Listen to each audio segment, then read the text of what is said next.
Hey everyone, I am back again with another session, pattern hacking of McCalls 4385. I have made another 2 videos on the channel showing the process of where I am up to this point. Okay, so I've lengthened this denim jacket. I have all of the pattern pieces traced, cut out to the size 10 of the commercial pattern. Everything is pinned to the lovely dark denim that we're using for this jacket to match a pair of custom chaps that were made. So at this point, I have my tailor's chalk, and what I like to do once I have all of my pattern pieces laid out and pinned to the fabric, making sure that your pattern pieces follow the instruction sheet. Some show that some pieces are pattern side down, other pieces are pattern right side up. So make sure you pay attention to that. And with my tailor's chalk, I like to trace out the perimeter of every pattern piece, and that aids in cutting out correctly. Everything is done with the attention to detail and basically utmost perfection to ensure the best fit.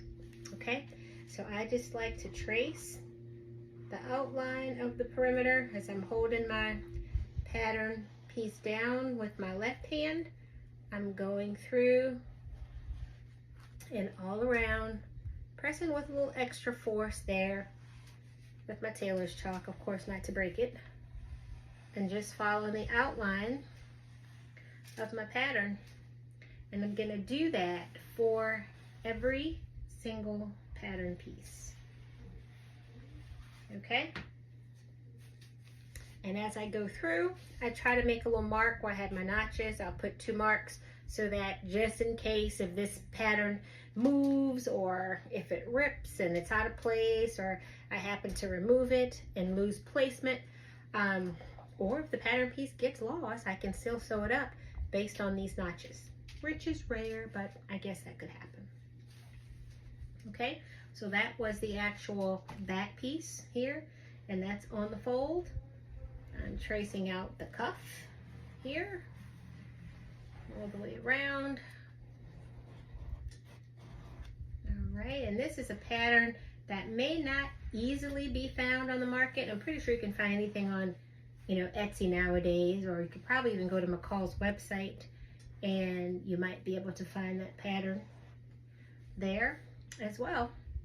But when I looked on the back of the pattern piece, I think it was labeled 2004. All right, so I'm just moving along, and this goes all the way down because remember, this pattern called for about 2 yards. I think about 2 yards, or maybe 2 1/2 for this particular size.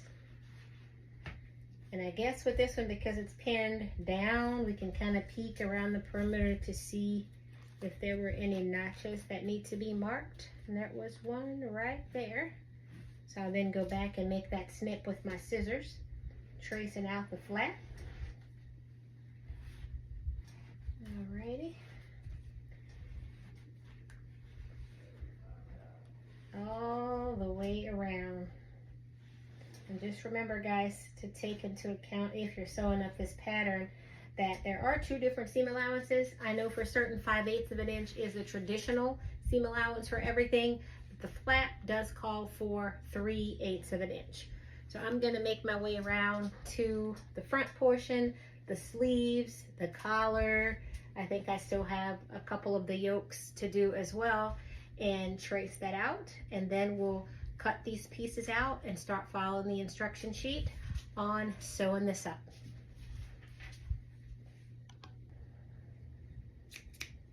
Time to cut. All right, guys, so I'm going to start with the front yoke piece here. I have all of my pattern pieces pinned and traced out with my tailor's chalk, and I'm going to go ahead and start with piece number 3, which is the yoke front. So just reading the front of what I've transferred from the commercial pattern onto my secondary pattern piece that I've cut out to the size so that I don't have to fold or cut or bend the actual commercial pattern tissue paper. To keep that intact and preserved for future use, I personally like to transfer the specific size that I'm cutting for this project onto tissue paper and make all of the adjustments in pattern hacking from this and not the original. Okay, that's just some tips or advice of how I do it. Okay, so I'm going to start here following the tailor's chalk line and cutting directly on the line. I don't want to go too far out. I don't want to cut into tissue paper because all of that's going to affect the final fitting. And remember, anyone can sew, guys, or learn to sew. It's all about the fit, perfecting the fit. Okay, and the front of this says to cut 2. And because this fabric is folded right sides together, right, we're going to get 2 pieces. One for the left yoke, one for the right yoke. Okay, this is kind of attached, just a little corner there. So I have a notch here, and I also have a notch here at the bottom. So some people like to make a triangle. You know, I was just taught just to make a snip there. That's all you really need. It's a tiny little snip. Thick arrows sometimes you cut too far in, especially if you're using chiffon or silk or some of the finer fabrics. I think a little snip is enough. And there's also one here at the top in the corner. All right, so I'll bring that close for you to see when I say snip, what a tiny little snip looks like for me. Tiny little snip right there. Okay, all right, so I'm gonna make my way around and I'm going to cut out all of these pattern pieces. And once I'm done, I will move on to the pattern instructions to follow what to do next. And this is cut on the fold. And notice that the first pattern piece was right side up, and you'll see that on those instruction sheets. Sometimes right side is just white, particularly on this instruction. I think that's typically the norm. Wrong side of the pattern, or sometimes you see these little gray dots. And this particular piece called for being upside down. I just follow what the designer and the pattern author writes just to get the best outcome. I peek around because it's upside down to see if there are any notches, and there is a little notch right here. So I put my finger on the little arrow of the notch, make a snip to make sure it lines up, and I just work my way around to see if I've missed anything. And that's our fold right here. And this particular piece, I think it's the collar. Yes, it's also the collar. Okay. All right, guys. So we're gonna move around to the flap, the sleeves. I have another yoke somewhere in there, a cuff, and of course the front and the back. So taking your time to cut everything out is what's important. And I've got a lot of denim here. I think this denim, it's very high weight, high quality denim. And, or in terms of ounces is what I mean. And I think I purchased this somewhere up north. I was visiting and I went into a fabric store and they had a pretty good deal on this fabric. So I bought several yards of it. And I tend to do that if I'm not at, you know, fabric stores. We don't have a whole lot of choices here in Middle Tennessee. I'm near Nashville, so I do travel quite a bit. And when I go, I try to load up. All right, guys, I'm getting to cutting. Keep watching. Okay, guys, so I moved on to using the fusible interfacing. So I have piece 1, which is the pocket flap. I'm going to take 2 of those because we had to cut 4 pieces. All right, so I will take 1 wrong side down, next piece wrong side down, and I like to cut my interfacing before I do the pressing. Basically, it eliminates for me less work and less to have to cut out, and all of that possible glue eliminates it from getting on my ironing board. All right, so I cut around, and same thing on this one. All right, so then what I like to do is flip it over, and now basically I'm just going to take the iron and I'm going to press, just an up and down motion. It's not really ironing, it's just really an up and down motion to get it to fuse.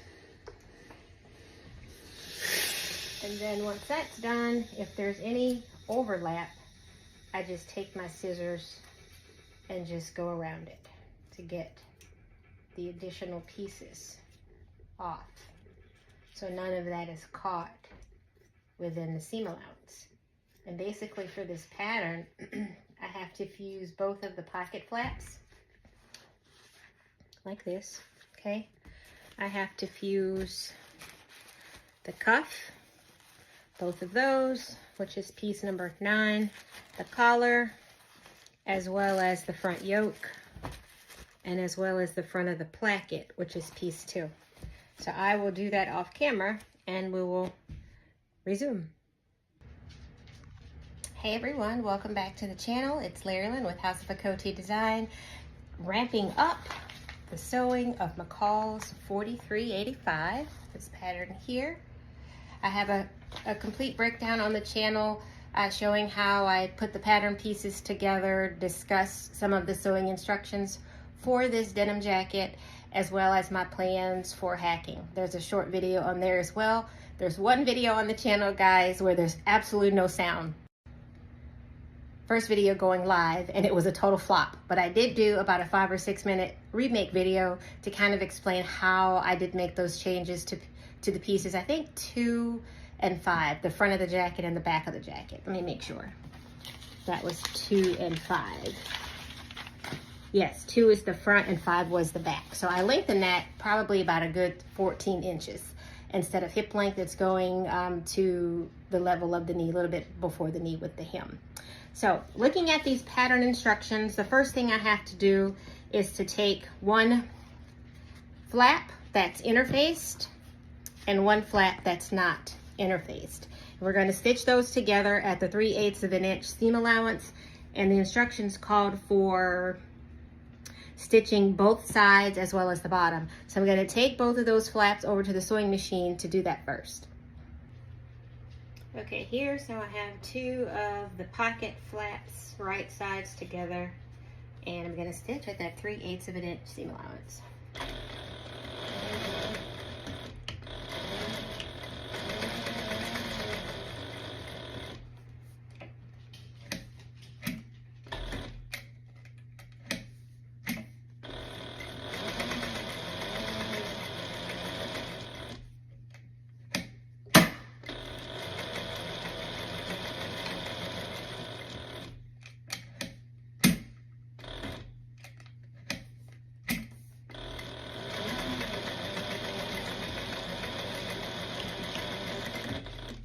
Backstitch there.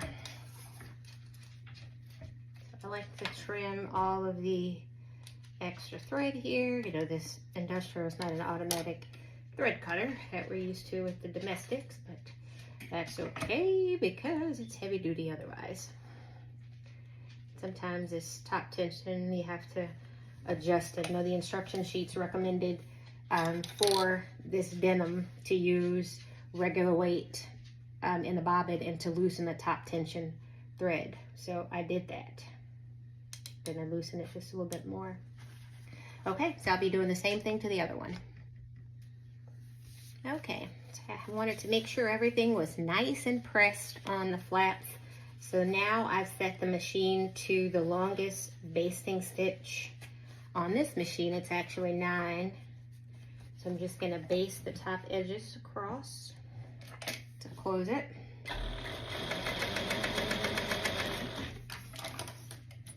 And do the same thing for the other side.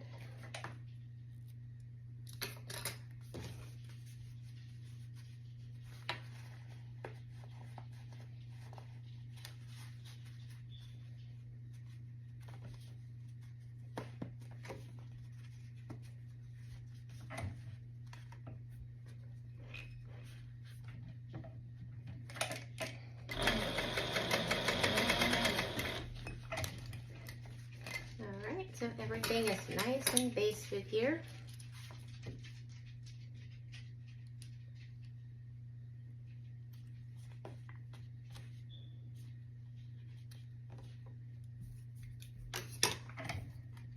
Alright, so if you choose to make a buttonhole closure or to just leave the flap as is, it's your choice. But the pattern, you know, does give you that option on the sewing instructions to do a little buttonhole closure here. Completely optional. Sometimes you can just do just a hand stitch-on button in front. Hey guys, ever wondered how a buttonhole is made? Watch me, I'll show you. Okay, this little mark here will line up with the red dots that you see right here. Just gonna slide that underneath the presser foot and line it up exactly where I want it.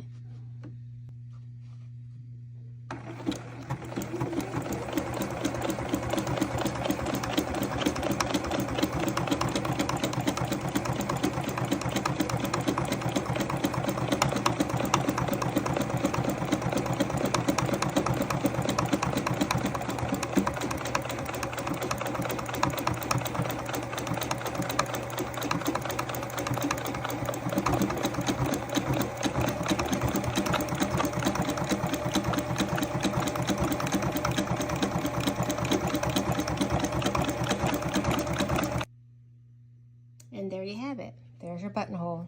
I just have to open this little area here for the button. Cute as it can be. Thanks for watching. Bye.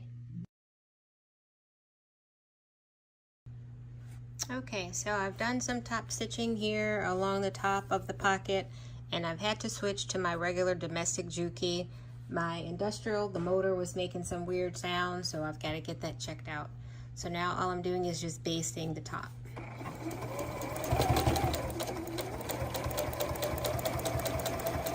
And this machine is heavy duty, but since it is denim, I usually use the industrial for my denim projects, leather, and also for that.